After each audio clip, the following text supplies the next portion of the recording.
बिस्मिल्लाहिर्रहमानिर्रहीम अस्सलाम वालेकुम। आज का हमारा topic my son the phonetic. तो बढ़ते हैं स्क्रीन की तरफ। माय सन द फनेटिक आज के टॉपिक में समझेंगे व्हाट इज़ शॉर्ट स्टोरी, क्योंकि माय सन द फनेटिक एक शॉर्ट स्टोरी है। इसको डिस्कस करने से पहले हमें ये पता होना चाहिए कि शॉर्ट स्टोरी खुद क्या चीज़ होती है, और इसके बाद हम माय सन द फनेटिक की कंप्लीट समरी को डिस्कस करेंगे। माय सन द फनेटिक एक शॉर्ट स्टोरी है जिसे हनीफ कुरैशी ने लिखा है। इससे पहले हमने हनीफ कुरैशी की लाइफ बायोग्राफी को बड़ी डिटेल के साथ डिस्कस कर लिया है, इसलिए आज के लेक्चर में हम सिर्फ माय सन द फनेटिक की समरी को ही देखेंगे। चूंकि माय सन द फनेटिक एक शॉर्ट स्टोरी है, तो इसकी तरफ बढ़ने से पहले हमें यह पता होना चाहिए कि शॉर्ट स्टोरी क्या चीज़ होती है, ताकि इसके अलावा आगे सिलेबस के अंदर जितनी भी शॉर्ट स्टोरीज आएंगी जिनकी समरी को हमने डिस्कस करना है, उससे पहले हमें यह आइडिया हो कि शॉर्ट स्टोरी का मतलब ये होता है, ताकि हम फिर इस बेस के ऊपर उन सब की समरी को अच्छे से समझ सकें और क्वेश्चन को बड़े ही अच्छे तरीके से अटेम्प्ट कर सकें। शॉर्ट स्टोरी मॉडर्न एज के अंदर शॉर्ट स्टोरी को सबसे ज़्यादा पॉपुलर लिटरेरी डिवाइस माना जाता है, क्योंकि कुछ इसके ऐसे फीचर्स हैं जिसकी वजह से राइटर इसे लिखना भी पसंद करते हैं और रीडर इसको पढ़ना भी पसंद करते हैं। Basically short story is a literary device which is shorter than a novel and is often characterized by small number of characters and a united theme. In easy word we say that it must have the certain magnitude at the end. यानी जो short story है, इसका सबसे पहला feature हमें इसकी definition में ही मिल गया। देखें, शॉर्टर देन अ नॉवल, जो एक शॉर्ट स्टोरी है ये नॉवल से शॉर्ट होती है, छोटी होती है नॉवल से लेंथ के अंदर। इससे पहले हमने जेन ऑस्टन के दो नॉवेल्स की समरी को डिस्कस किया था। एक था प्राइड एंड प्रेजुडिस और sense and sensibility. In novels की सिर्फ समरी को कवर करते हुए हमें आधे आधे घंटे का लेक्चर तैयार करना पड़ा था। लेकिन जो शॉर्ट स्टोरी होती है ना, ये तो बिल्कुल छोटी सी होती है, इसे वन सिटिंग के अंदर ही पढ़ा जा सकता है। वन सिटिंग जैसे कि आप किसी रेलवे स्टेशन पर बैठे हुए हैं, आपके हाथ में शॉर्ट स्टोरी है, आपने मैक्सिमम वहां 15 से 20 मिनट तक बैठना है, तो जब तक आप वहां से उठेंगे तो आप एक शॉर्ट स्टोरी पढ़ लेंगे, क्योंकि इसके अंदर जो वर्ड्स होते हैं वो 2000 से लेकर 6000 तक होते हैं। लेकिन कुछ जो इंग्लिश के राइटर हैं उनका कहना यह है कि एक शॉर्ट स्टोरी को बहुत अच्छा और लेंथी होने के लिए इसके अंदर 2000 से लेकर 10,000 वर्ड होने चाहिए। लेकिन जो बहुत सारे इंग्लिश राइटर हैं जो स्टोरी लिखते हैं, उन्होंने 2000 से लेकर 6000 वर्ड तक ही शॉर्ट स्टोरी लिखी है और इसे ही बेस्ट कहा है। इसलिए जब आपसे पूछ लिया जाए कि एक शॉर्ट स्टोरी के अंदर कितने वर्ड्स होते हैं, तो आपने 2000 से लेकर 6000 वर्ड्स ही बताने हैं, और इसके अलावा आपने बताना है कि इसे सिंगल सिटिंग के अंदर पढ़ा जा सकता है। और जब एक शॉर्ट स्टोरी सिंगल सिटिंग के अंदर पढ़ी जा रही है, तो जाहिर सी बात है इसके अंदर कैरेक्टर्स भी कम होंगे, क्योंकि जब कैरेक्टर्स कम होते हैं तो स्टोरी छोटी होती है, और जिसे कहते हैं शॉर्ट स्टोरी। लेकिन जो एक नॉवल होता है उसके अंदर हमने देखा था कि 15 से 20 इतने ज़्यादा कैरेक्टर्स होते हैं, जिसकी वजह से उसकी लेंथ भी बढ़ जाती है, क्योंकि हर कैरेक्टर के कोई ना कोई डायलॉग होते हैं। तो यहाँ पर हमने ये सीख लिया कि एक शॉर्ट स्टोरी के अंदर 2000 से लेकर 6000 तक वर्ड्स होते हैं, सिंगल सीटिंग के अंदर इसको पढ़ा जा सकता है। और इसके अंदर जो कैरेक्टर्स होते हैं भैया वो नॉवल से कम होते हैं। और कितने कैरेक्टर हो सकते हैं शॉर्ट स्टोरी के अंदर? 2 से लेकर 6, सिर्फ 2 से लेकर 6 कैरेक्टर एक शॉर्ट स्टोरी के अंदर रह सकते हैं। अगर माने कि 6 से ज़्यादा वो कैरेक्टर जाते हैं, तो फिर आपने कहना है वो नॉवल में चली जाएगी। कम से कम इसके अंदर 2 कैरेक्टर रह सकते हैं, और ज़्यादा से ज़्यादा शॉर्ट स्टोरी के अंदर 6 कैरेक्टर्स रह सकते हैं, क्योंकि हमने इसकी लेंथ को भी मेंटेन करके चलना है। शॉर्ट स्टोरी का सबसे अहम फीचर, सबसे अहम पॉइंट जो आपने कभी भी नज़रअंदाज नहीं करना, वो ये है कि जब हम एक शॉर्ट स्टोरी को कंप्लीट पढ़ लेते हैं तो इससे हमें एक यूनिफाइड थीम हासिल होता है, इससे हमें एक सर्टेन मैग्नीट्यूड हासिल होता है, इससे हमें एक मॉरल हासिल होता है। ऐसा नहीं है कि एक शॉर्ट स्टोरी जिसको हमने पूरी को पढ़ लिया और लास्ट के ऊपर हम देख रहे हैं कि इससे सबक क्या मिला है, इसका मतलब क्या था, इसमें क्या थीम है, इसमें बात की गई है, वो फिर शॉर्ट स्टोरी नहीं होती, वो सिर्फ बकवास ही होती है। क्योंकि शॉर्ट स्टोरी के जो फीचर्स हमने देखे उसकी डेफिनेशन के अंदर सबसे पहले हमने देखा ये शॉर्टर देन नॉवल होती है, इसे सिंगल सीटिंग के अंदर पढ़ा जा सकता है, इसके अंदर 2 से लेकर 6000 वर्ड रह सकते हैं, इसके अंदर 2 से लेकर 6 तक कैरेक्टर्स रह सकते हैं, और लास्ट के ऊपर हमें इससे एक यूनिफाइड थीम हासिल होगा, एक सर्टेन मैग्नीट्यूड हासिल होगा, एक मॉरल हासिल होगा। जब ये तमाम फीचर्स को, जब ये तमाम पॉइंट्स को, शराइत को एक स्टोरी पूरा करती है, तो उसे हम कहते हैं ये शॉर्ट स्टोरी है। My son the fanatic. My son the fanatic by Hanif Kureishi एक शॉर्ट स्टोरी है जिसे 1994 के अंदर फर्स्ट टाइम न्यूयॉर्क के अंदर पब्लिश किया गया, और हॉलीवुड इंडस्ट्री के अंदर इस पर एक मूवी भी बनी है जिसका टाइटल भी माय सन द फनेटिक है। आपने ये पॉइंट अच्छे से याद रखना है, बल्कि इसे राइट डाउन कर लें कि जो माई सन द फनेटिक मूवी बनी है ये किस वुड के अंदर बनी है। तो ये बनी है हॉलीवुड इंडस्ट्री के अंदर, जो यूएसए की इंडस्ट्री है ना, जिस तरह से हम अंग्रेज़ों की फिल्में देखते हैं, जिसे हम हॉलीवुड मूवीज़ कहते हैं, तो ये वही इंडस्ट्री के अंदर इस फिल्म को चलाया गया है। और ये याद रखें कि जो कंपटीशन के एग्ज़ाम है उसके अंदर इसी तरह के क्वेश्चन ही घुमा फिरा कर वो पूछता है। उन्हें पता होता है कि माई सन द फनेटिक की जो समरी है वो बच्चों ने करैक्टर के नाम भी अच्छे से रटे होंगे और इसके अलावा समरी को भी बड़ी अच्छे से रटा होगा, लेकिन कंपटीशन के एग्जाम के अंदर इस तरह के क्वेश्चन घुमा फिरा कर पूछे जाते हैं। लेकिन जो सेमेस्टर सिस्टम है ना, उसके अंदर बस जो इजी क्वेश्चन होते हैं जस्ट फॉर समरी और कैरेक्टर्स वगैरह के नाम ही पूछे जाते हैं। अब ये जर्नल पॉइंट है, इसका स्टोरी से कोई खास लेना देना नहीं है, लेकिन इसे समझ लें कि जो हॉलीवुड है ये फिल्म इंडस्ट्री है यूएसए की, और जो बॉलीवुड है ये इंडियन फिल्म इंडस्ट्री जो है उसे कहते हैं, और जो लॉलीवुड है ये हमारी पाकिस्तान की जो फिल्म इंडस्ट्री है इसे कहा जाता है। बाज़ दफ़ा 3 ऑप्शंस भी दे दिए जाते हैं, तो सबके साथ ही वुड लगा हुआ है, बंदा कन्फ्यूज भी हो जाता है। तो आपने इस कॉन्सेप्ट को जहन में रख लेना है, जो पाकिस्तानी फिल्में हैं इन्हें कहते हैं लॉलीवुड फिल्म्स और लॉलीवुड इंडस्ट्री, और जो इंडियन इन्हें फिर कहते हैं बॉलीवुड इंडस्ट्री, और जो अंग्रेज़ों की इंग्लिश फिल्में हैं इन्हें कहते हैं Hollywood industry. My son the fanatic के अंदर 3 मेन कैरेक्टर्स हैं, परवेज़, अली एंड बेटीना।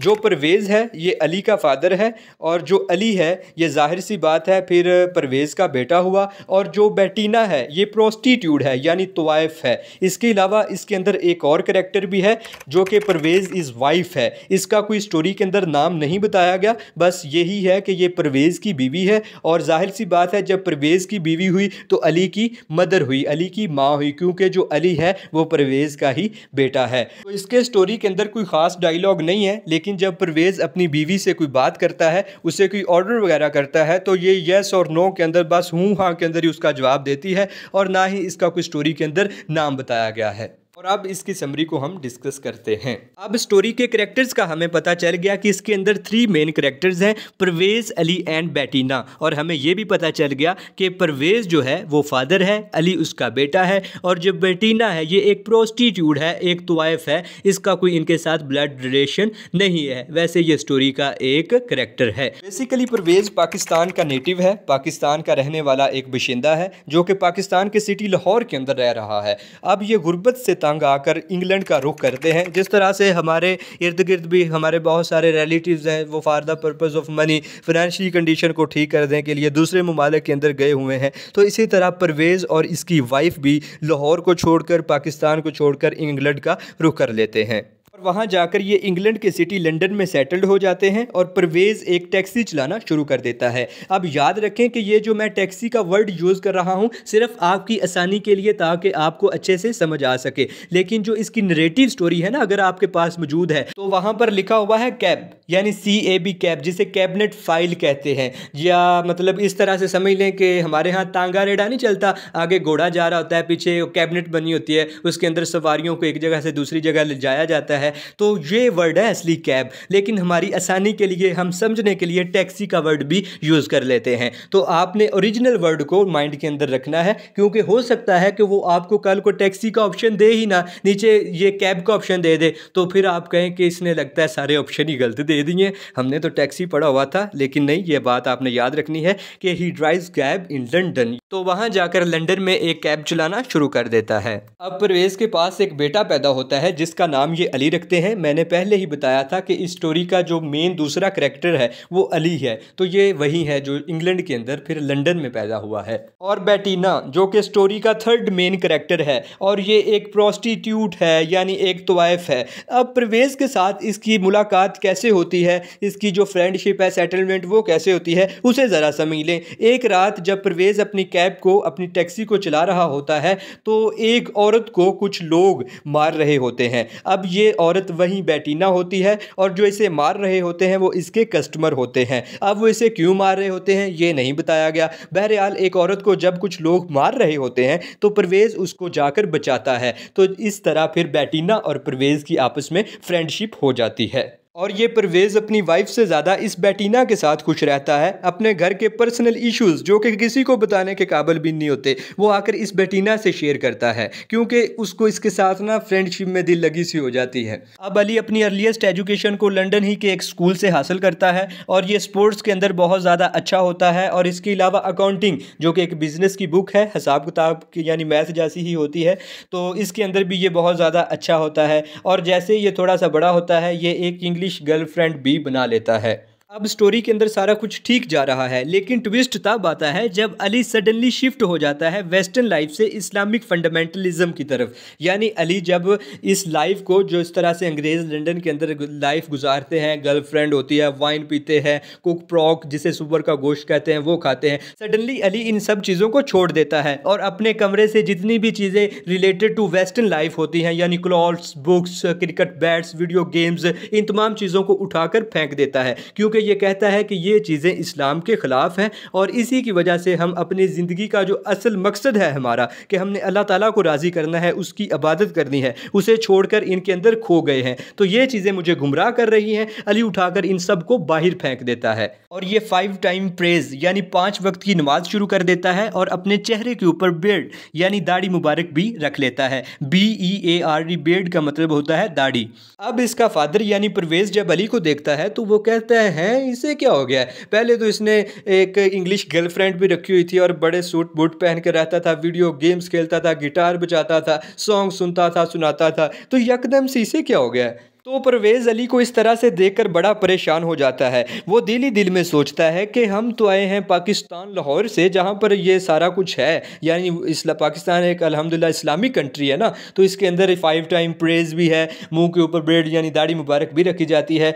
तो ये सोचता है ये तो पैदा ही लंदन के अंदर आकर हुआ है, जब मैं लंदन के अंदर आकर एक प्रोस्टिट्यूट के साथ यानी बेटीना के साथ घूमता फिरता हूँ, वाइन पीता हूँ, कुक प्रॉक जिसे सुअर का गोश्त कहते हैं वो भी खा लेता हूँ, तो इसे क्या हो गया है? परवेज़ अली के फ्रेंड्स के पास जाता है और उनसे पूछता है कि तुमने अली में कोई बदलाव चेंज किया है? वो कहते हैं हाँ हाँ, ये 5 टाइम प्रेज करना शुरू कर दिया है और ये वाइन भी कोई नहीं पीता, ये कुक प्रॉक का यूज़ भी कोई नहीं करता और बस हमसे दूर ही रहता है। अब ना कोई वीडियो गेम खेलता है, ना कोई क्रिकेट वगैरह। तो परवेज़ और परेशान हो जाता है, वो सोचता है पता नहीं इसे क्या हो गया है। तो उसके फ्रेंड कहते हैं हो सकता है इसने ड्रग एडिशन यानी ओपियम वगैरह, फीम वगैरह लेनी शुरू कर दी हो, जिसकी वजह से अब ये बड़ा गुमसुम सा रहता है। नशेई होते हैं नहीं, दिन को ऐसे पड़े होते हैं कि इनसे तो हिला भी नहीं जा रहा और रात को इतने इतने वजनी जो गार्डर उठा के ले जाते हैं। तो इस तरह से वो कहते हैं हो सकता है कि इसने ओपियम का यूज़ करना शुरू कर दिया हो, ड्रग एडिशन लेनी शुरू कर दी हो और इसी की वजह से वो कहते हैं देखें ना, इसके कमरे में वो आप बता रहे हैं ना कपड़े रह गए हैं, ना वीडियो गेम रह गई है, ना वो बैट्स रह गए हैं।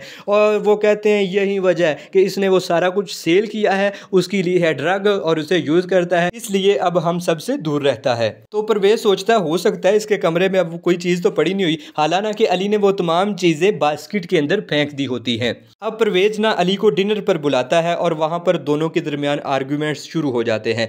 परवेज़ उसे कहता है अली बेटा आपको क्या हो गया है? पहले तो आपने इंग्लिश गर्लफ्रेंड रखी हुई थी, बड़े सूट बूट पहन के रहा करते थे, अब यकदम से ये क्या मतलब 5 टाइम प्रेज शुरू कर दिए हैं, किसी से मिलते जुलते भी नहीं हो, बस खुदा से प्रेज ही करते रहते हो। तो अली आगे से कहता है हमारा मकसद हयात ही यही है, आप पाकिस्तान से यहाँ पे आके ये तमाम चीज़ें भूल चुके हैं। देखिए आप अब मेरे साथ डिनर पे बैठे हुए वाइन पी रहे हैं, कुक प्रॉक भी आप खा रहे हैं, तो ये चीज़ें तो इस्लाम के अंदर, वो कहता है कुरान मजीद को पढ़ें, उसके अंदर लिखा हुआ है कि वाइन शराब नहीं पीनी चाहिए। तो जब ऐसी बातें अली करता है ना, तो परवेज़ को और ज़्यादा गुस्सा आ जाता है और दोनों के दरमियान वहाँ पर अच्छी बड़ी तलखलामी होना शुरू हो जाती है और जो अली होता है वो डिनर छोड़कर चला जाता है। अब परवेज़ अली की बातें सुनकर और भी परेशान, और वो ना बेटीना से जाके सारी डिस्कशन करता है कि बेटीना जी मेरा बेटा अली है, पहले इस तरह से था, अब वो इस तरह हो गया है। तो बेटीना कौन सी आजिन होती है? तो वो से कहती है हाँ बात तो ख़राब ही है, मुझे ऐसा नहीं होना चाहिए था, चलो आप ऐसा कीजिएगा कि उसे मेरे पास लेके आइएगा, मैं उसे समझाऊंगी। अब कैब यानी टैक्सी के अंदर बैठकर बेटीना और परवेज़ दोनों जा रहे होते हैं और एक रोड के ऊपर अली ना टहल रहा होता है, वॉक कर रहा होता है। तो बेटीना से परवेज़ कहता है वो अली मेरा बेटा है, तो उसे कहती है बुलाओ इसे टैक्सी के अंदर ही, मतलब कैब के अंदर ही बिठा लो। तो अली को पास जाकर वो गाड़ी की ब्रेक लगाते हैं और अली को परवेज़ बैठने के लिए कहता है। तो अली बेटीना के साथ जो पिछली सीट होती है उसके ऊपर बैठ जाता है। अब बेटीना उसे इस तरह से कहना शुरू कर देती है, देखें आपके फादर सारा दिन इस कैब को, इस टैक्सी को चलाते हैं ताकि आपको अच्छे से अच्छे स्कूल में पढ़ा सकें, कितना आपके साथ प्यार करते हैं। तो वो कहता है ये ठीक है मुझसे प्यार करते हैं, लेकिन एक खुदा जो है उसने हमें पैदा ही इसलिए किया है कि हम 5 टाइम प्रेज़ करें, दूसरों की हेल्प करें और ये तमाम चीज़ें वाइन वगैरह इन्हें छोड़ दें। तो बेटीना उसे ना अपने आर्ग्यूमेंट से अपनी तरफ माइल करने की कोशिश करती है। तो अली उससे कहता है shames her for being a prostitute, कि तुम्हारे तवाइफ होने के ऊपर लानत है, जिसकी वजह से प्रोस्टिट्यूट को, बेटीना को बहुत ज़्यादा गुस्सा आ जाता है और वो कार छोड़कर, टैक्सी छोड़कर, कैब छोड़कर चली जाती है। और अब परवेज़ को भी बड़ा गुस्सा आ जाता है कि मेरी बेटीना को इसने अब मुझसे खफा करवा दिया है। इतने में अली भी गाड़ी छोड़कर घर चला जाता है। अब शाम को परवेज़ जब वाइन के नशे में, फुल शराब के नशे में आता है घर, और आते ही अली को कहता है क्या तुमने ये काम शुरू कर लिया, और उसे पीटना शुरू कर देता है। उसे कहता है तुम फनेटिक हो गए हो, इंतहा पसंद बन गए हो, तुम मेंटल हो गए हो, पागल हो गए हो, और इसे बड़ा मारता है। लेकिन अली आगे से खामोशी के साथ बोलता भी नहीं, मार खाता रहता है, खाता रहता है। और जब मार मार कर परवेज़ थक जाता है ना, तो अली सिर्फ एक फिक्रा ये कहता है, how is the phonetic now, कि अब इंतहा पसंद कौन है, मैं या आप। और इसी सेंटेंस पर ये शॉर्ट स्टोरी एंड हो जाती है और इसका मोरल छोड़ा गया है सुनने वालों पर, देखने वालों पर और पढ़ने वालों पर, क्योंकि इसके ऊपर मूवी भी बनी है इसलिए मैंने कहा देखने वालों पर, कि अब इन दोनों बाप बेटे में से आपने बताना है कि फनेटिक कौन है, यानी इंतहा पसंद कौन है, अली है या परवेज़ है। अब इसके जवाब आप खुद दें। मेरे ख्याल से तो परवेज़ ही फनेटिक है। उम्मीद करते हैं कि माई सन द फनेटिक से रिलेटेड बहुत सारी चीज़ें आपको क्लियर हो गई होंगी। नेक्स्ट लेक्चर में हनीफ कुरैशी की एक और शॉर्ट स्टोरी को डिस्कस करेंगे। तब तक के लिए इजाज़त दीजिए। अल्लाह हाफिज़।